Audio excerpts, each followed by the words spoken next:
मैंने सिक्योर किया है all India rank 172 in UPSC civil services exam 2021 and all India rank 6 in UPSC combined defence services exam 2021 and both in my first attempt. करनी है तो self study ही, अगर होगा तो सेल्फ स्टडी से ही, खुद के इंटरेस्ट से, खुद की मेहनत से। ये हमारे सामने एक बहुत बड़ा चैलेंज था कि अब कौन सी सर्विस ज्वाइन की जाए। The 3 key things that you need to probably gain success in this examination.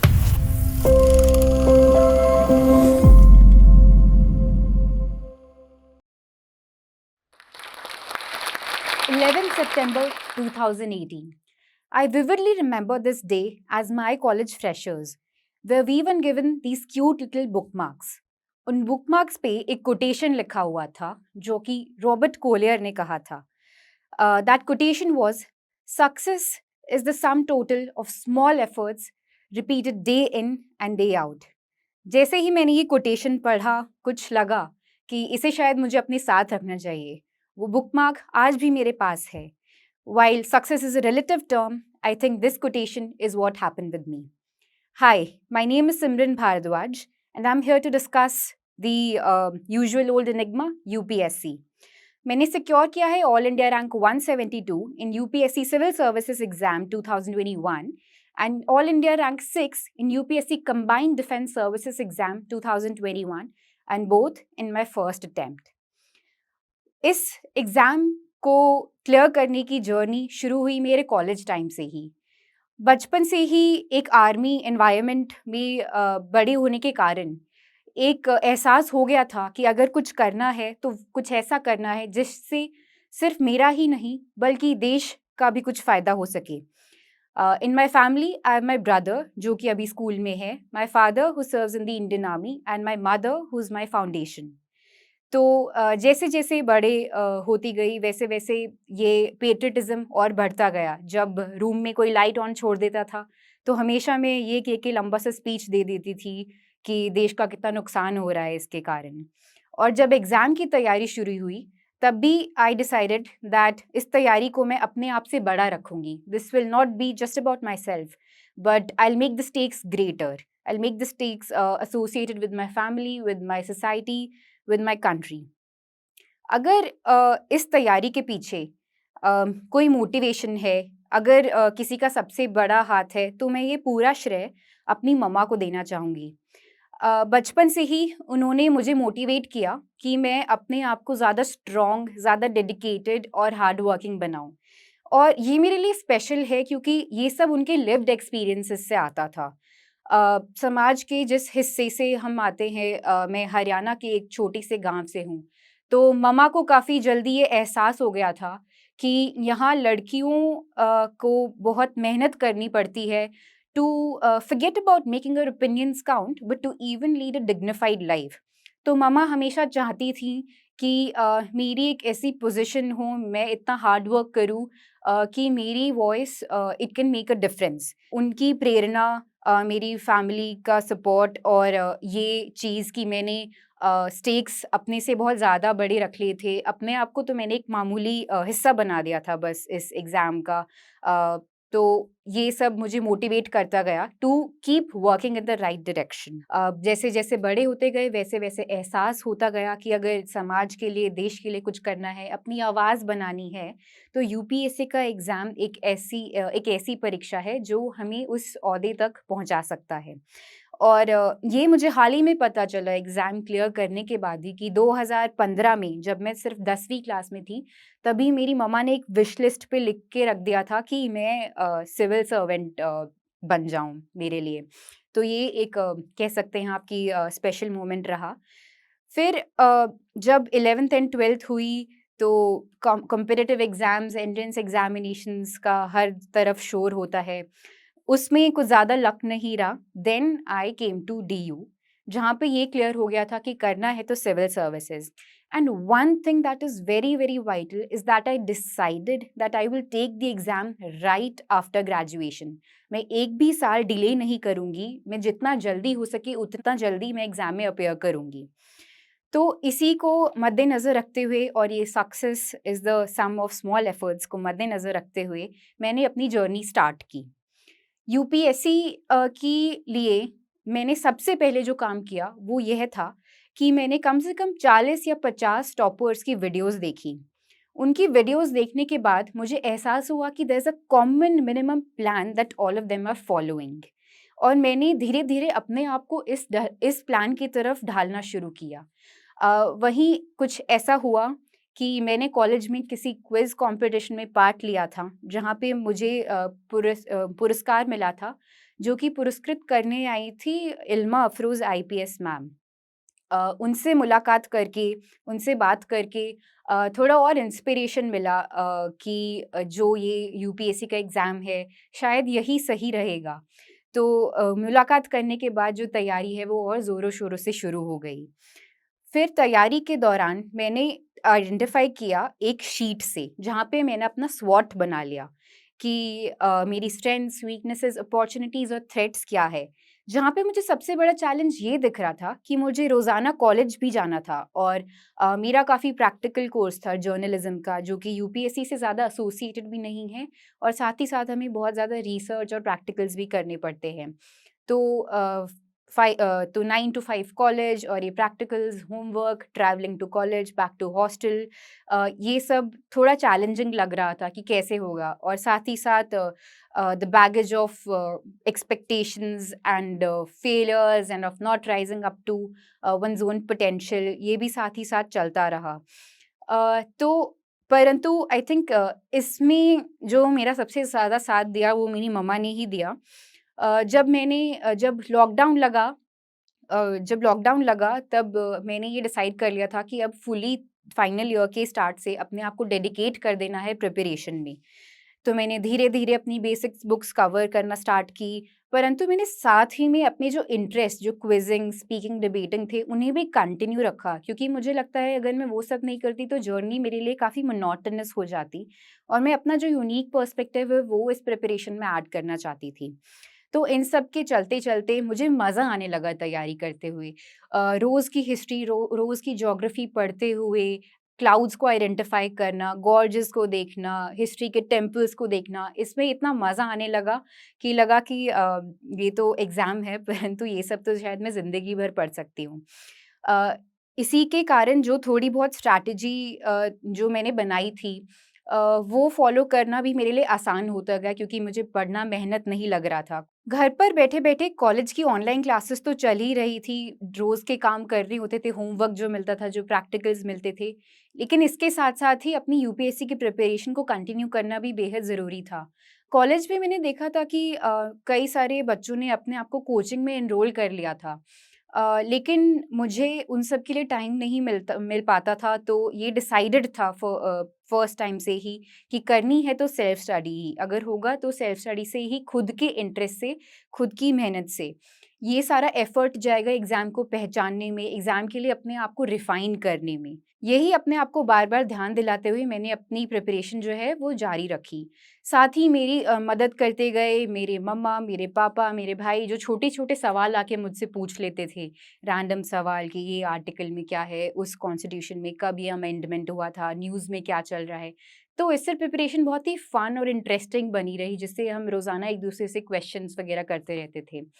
I think इतना एक लेवल हो गया था प्रिपरेशन का, क्योंकि मुझे पता था कि 1 ही साल है और उसमें कॉलेज भी है और कोचिंग भी नहीं है, कि जब मैं सुबह जाती थी अपनी वॉक के लिए, और शाम को जब जाती थी अपने रन के लिए, तो उस टाइम भी मेरे हेडफ़ोन्स में हमेशा करंट अफ़ेयर्स एनालिसिस या फिर कोई न्यूज़ आइटम चल रहा होता था। परंतु बेस्ट बात ये थी कि मुझे ये सब करने में बहुत मज़ा आ रहा था, तो मेहनत थी, परंतु महसूस नहीं हो रहा था। ऐसा लग रहा था कि ये सब तो मैं अपने आप के लिए ही कर रही हूँ। फिर ये प्रिपरेशन चलती रही, तो उसमें एक चैलेंजिंग एस्पेक्ट आया जब मुझे अपनी ऑप्शनल की तैयारी करनी थी। कि मेरा ऑप्शनल एंथ्रोपोलॉजी होने वाला है, ये मैंने काफ़ी पहले डिसाइड कर लिया था, पर उसके लिए प्रिपरेशन स्टार्ट नहीं हो पाई थी, क्योंकि मैंने सोचा था कि इसके लिए तो किसी एक्सपर्ट से गाइडेंस लेनी पड़ेगी। लेकिन लॉकडाउन लगने के कारण काफ़ी ये सब ब्लॉकेड आ गया, मुझे घर से रहकर ही तैयारी करनी पड़ी। फिर मैंने अपने आप ही ऑप्शनल की किताबें पढ़ना शुरू किया, उसको समझना शुरू किया, पीवाईक्यूज़ देखे, टॉपर्स आंसर शीट्स देखी, सेमिनार सुने, और उसके बाद मैंने अपने आप को बकल अप किया that I have to write daily mains paper for optional as well. तो मैंने फाइनल ईयर से जब स्टार्ट किया था, तब मैंने जुलाई और अक्टूबर के बीच में अपने प्रीलिम्स पे फ़ोकस किया, और जब 4 अक्टूबर को 2020 का प्रीलिम्स हुआ था, तो मैंने उसे घर पे बैठ के दिया, एक सिमुलेशन फॉर्मेट में। और जब उसमें मुझे ये पता चल गया कि कट ऑफ पार हो रहा है, तब मैंने अपना फ़ोकस अपने ऑप्शनल सब्जेक्ट पे किया। एंथ्रोपोलॉजी को मैंने दिसंबर तक कवर कर लिया, उसकी आंसर शीट्स भी लिखी, और उसके बाद जनवरी में मेरा डिसर्टेशन पे थोड़ा फोकस चल गया था, जो मेरे कॉलेज का हमें फाइनल ईयर में सबमिट करना होता है। और डिसर्टेशन के साथ-साथ ही मैंने टाइम निकाला कि मैं मेंस के आंसर पेपर जीएस के लिखना शुरू करूँ। फ़रवरी में एक ऐसा टाइम था जब मैंने एक दिन में 3-3 जीएस के पेपर्स लिखे हुए हैं। आई थिंक पूरे मंथ मैंने मेंस आंसर राइटिंग की थी, but I don't know if this is the ideal format, क्योंकि मुझे वो करने में अच्छा तो लग रहा था, परंतु वो बहुत टफ ही था, और मुझे आज भी लगता है कि उस टाइम मैं इतनी परफेक्ट नहीं हुई थी आंसर राइटिंग में। तो सबसे पहले ज़रूरी है कि हम अपनी एक नोट्स की एक जो है कंपाइलेशन बना लें फॉर मेंस, और उसके बाद थोड़ा बहुत डेटा पॉइंट्स कलेक्ट करें, और उसके बाद ही मेंस आंसर राइटिंग शुरू करें। फ़रवरी में मेंस आंसर राइटिंग करने के बाद मैंने अपना फ़ोकस फिर से प्रीलिम्स पे किया, जहाँ पे मैंने रोज़ाना एक मॉक टेस्ट लगाना शुरू किए। कई लोग कहते हैं कि मॉक टेस्ट मैंने शायद कुछ ज़्यादा कर लिए, परंतु मुझे उसमें काफ़ी कंफर्टेबल फ़ील होता था कि मॉक टेस्ट करने से मुझे बहुत ज़्यादा अवेयरनेस इधर-उधर से एक जगह पे मास्टर होके मिल रही है। तो मैंने अपने मॉक टेस्ट और अपने रिविज़न्स पूरे किए। अक्टूबर में जब हमारा प्रीलिम्स हुआ, उसके पहले ही मैंने फिर से अपना फ़ोकस ऑप्शनल और जीएस पे कर दिया था, क्योंकि हमारा प्रीलिम्स डिले हो गया था। तो अक्टूबर में जब प्रीलिम्स हुआ तो एग्ज़ाम तो अच्छा गया था, परंतु फिर भी थोड़ा बहुत कन्फ्यूज़न था कि होगा या नहीं। लेकिन मैंने अपना पूरा फ़ोकस फिर से मेंस प्रिपरेशन पे कर दिया था। मैंने अपने नोट्स कंपाइल करना शुरू किए, डेटा पॉइंट्स को याद करना शुरू किया। फिर से एक बार टॉपर स्ट्रैटेजी देखी कि कहीं मैं कुछ गलत तो नहीं कर रही हूँ, या कहीं मैं कुछ मिस आउट तो नहीं कर रही हूँ। रोज़ाना आंसर्स लिखने स्टार्ट किए, फ़ोकस मेंस पे ही रहा, प्रीलिम्स के बारे में मैंने सोचा भी नहीं। प्रीलिम्स का जब रिज़ल्ट आया तो काफ़ी खुशी मिली थी कि फर्स्ट अटेम्प्ट में ही चलो प्रीलिम्स तो क्वालीफाई हुआ। उसके बाद धीरे-धीरे मेंस की तैयारी ज़ोरों-शोरों से चलने लगी। मेंस का एग्ज़ाम हुआ, मेरा एग्ज़ाम सेंटर मुंबई में था। एग्ज़ाम के एक दिन मैं थोड़ी बीमार भी पड़ गई थी, तो उस टाइम मेरी मम्मा ही थी जो दौड़-भाग करके मेरी देखभाल कर रही थी। पर थैंकफुली एग्ज़ाम अच्छे से हुए। मेंस का रिज़ल्ट आया तो काफ़ी खुशी हुई थी उस टाइम। जो ओवरवेलमिंग एक्सपीरियंस है, वो शायद फाइनल रिज़ल्ट में भी महसूस नहीं हुआ था। परंतु इससे इन दिनों के बीच में एक बहुत ही इंटरेस्टिंग घटना ये हुई कि मैंने 2021 7th फ़ेब को दिया हुआ था अपना कंबाइंड डिफेंस सर्विसेज़ का पेपर। उनके रिज़ल्ट्स आने के बाद मुझे एसएसबी का इन्विटेशन आया एट इलाहाबाद, जो कि 2nd टू 6 फरवरी चला था, right after completing my mains examination. तो मुझे लगा कि मेंस तो हो गया है, तो एसएसबी में जाकर देखते हैं, क्योंकि it is believed to be a life changing experience, जहाँ पे it's not just a test of your knowledge, but it's a test of your personality and your grit. And I think एक week मैंने जो है वो अपने आप को रिफाइन किया साइकोलॉजी के लिए, फिजिकल के लिए, और प्रिपरेशन के दौरान मेरी फिजिकल हेल्थ भी ज़्यादा अच्छी नहीं थी, although I was running but I gain some weight. तो आई रिफाइंड माई सेल्फ। मेरे फैमिली मेरे साथ रोज़ जाके ऑब्स्टिकल कोर्स पे हम सब मिलके ऑब्स्टिकल्स वगैरह ट्राई करते थे, गिरते थे, फेस पे मार्क्स वगैरह आ गए थे। It was quite challenging phase वो 1 हफ़्ता। तो कभी-कभी ऐसा लगता है कि सीडीएस की अगर ज़्यादा तैयारी की होती तो शायद वो और भी टफ़ होता यूपीएससी के मुकाबले, क्योंकि उसमें फ़िज़िकल स्ट्रेन बहुत ज़्यादा होता है। पर 2nd टू 6th फ़ेब को जब मैं अपना एसएसबी देने गई, तो शायद वो ज़िंदगी का एक बहुत ही खूबसूरत लर्निंग फ़ेज़ रहा, जहाँ पे मैं बहुत सारे लोगों से मिली, उनसे इंटरैक्ट किया, उनके स्ट्रगल्स सुने, उनकी inspiration behind being a part of the Indian army ये सुनी, और इन सब ने मुझे एक और एहसास दिया कि अगर ये सब लोग इतनी मेहनत करें, तो I should continue with utmost focus on my preparation. Thankfully, I got recommended at SSB also in my first attempt, and in the final results, I secured a merit of All India rank 6. This made my family very happy, but at the same time, this also presented a dilemma कि अब army join की जाए या civil services. दोनों ही जहाँ से मैं आती हूँ वहाँ पे बहुत प्रेस्टिजियस सर्विस मानी जाती हैं, और वो भी अपने फर्स्ट अटेम्प्ट में जहाँ पे आपकी एज की वजह से आपको बहुत सारे पोटेंशियल बेनिफिट्स अटैच्ड होते हैं। तो ये हमारे सामने एक बहुत बड़ा चैलेंज था कि अब कौन-सी सर्विस जॉइन की जाए।